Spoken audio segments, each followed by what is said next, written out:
Agora vamos resolver a questão 11 da prova 36, técnico de manutenção elétrica. Essa prova foi aplicada em março de 2010. A banca foi a SES Gran Rio para a empresa Petrobras. Questão 11. Considerando o princípio da indução magnética, de acordo com a lei de Lenz, pode-se afirmar que... Vamos só fazer aqui uma lembrança do que a lei de Lenz vem a dizer. Você tem a lei de Lenz e a lei de Faraday, que vai explicar a indução eletromagnética. Onde você tem aqui a fórmula, né, da Fem induzida em um circuito qualquer, vai depender da indutância da bobina que está imersa no campo magnético e a variação da corrente, sendo que Lenz diz que a Fem induzida se opõe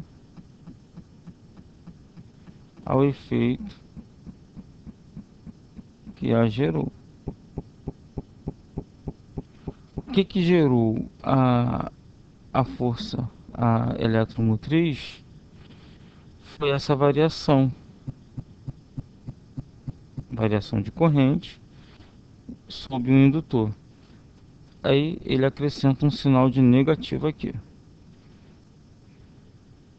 Se você correr aqui para as alternativas corretas, para as alternativas disponíveis, todo condutor percorrido por uma corrente elétrica e mergulhado em um campo magnético fica sujeita a uma força chamada força de Lenz.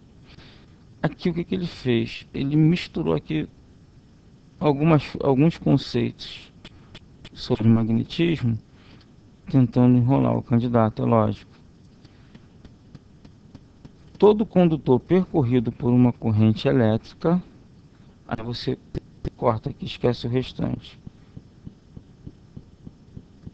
Você bota assim, tem em torno, tem gerado, é gerado, né? É gerado em torno de si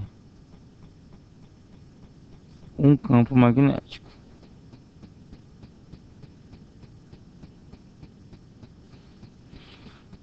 Se você lembrar, esse campo magnético num condutor circular, ele vai ser B, que é o campo magnético, igual a permeabilidade do meio onde o condutor está sendo percorrido pela corrente, vezes a corrente que está percorrendo o condutor, dividido por 2πr. Esse R aqui vai ser a distância do centro do condutor ao ponto que você quer medir o campo magnético.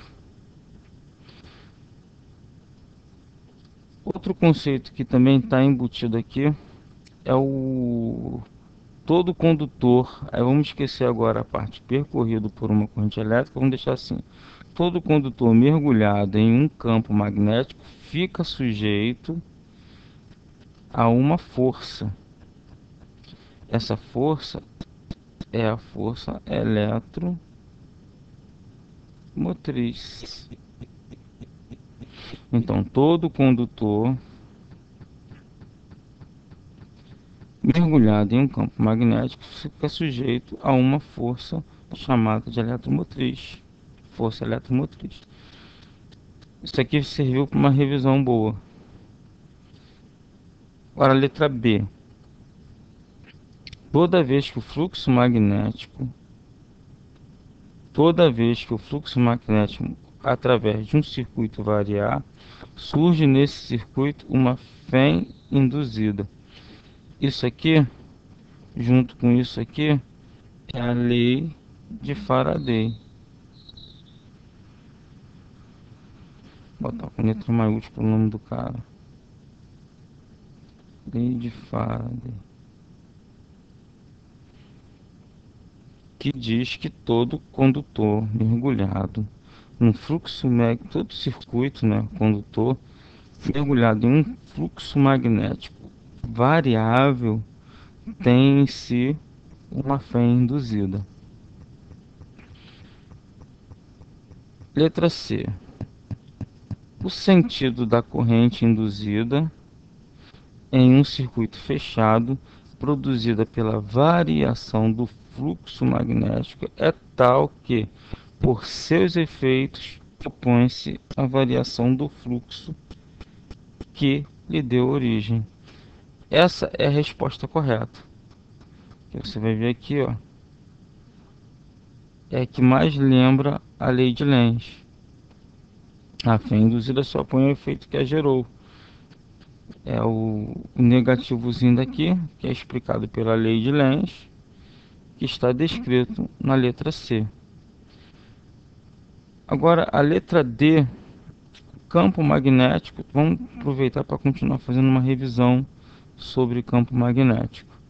O campo magnético total produzido por diversas cargas que se movem é a soma vetorial dos campos produzidos pelas cargas individuais. Isso aqui também é verdadeiro. Esse aqui é o segundo princípio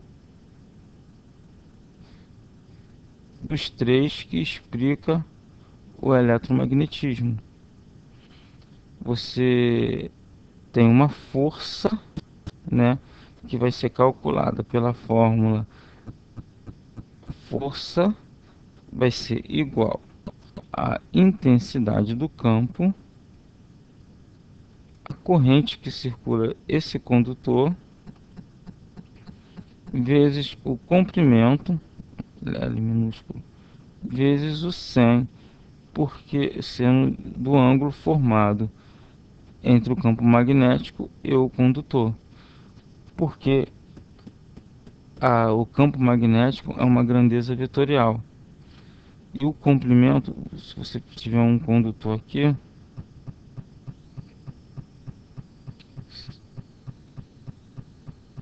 se tiver um campo magnético,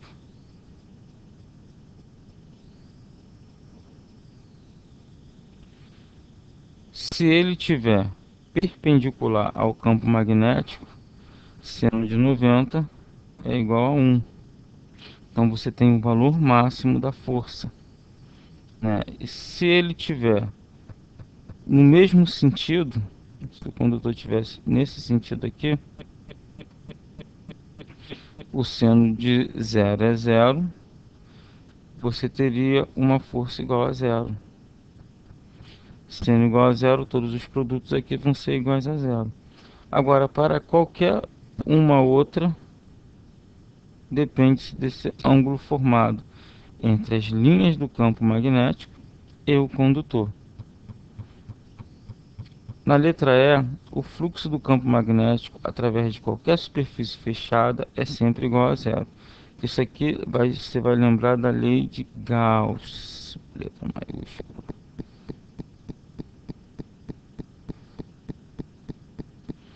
Lembrando que essa superfície ela é gaussiana, não é qualquer superfície. Bom, por enquanto é só. A questão é bem simples e valeu como uma revisão. Até mais.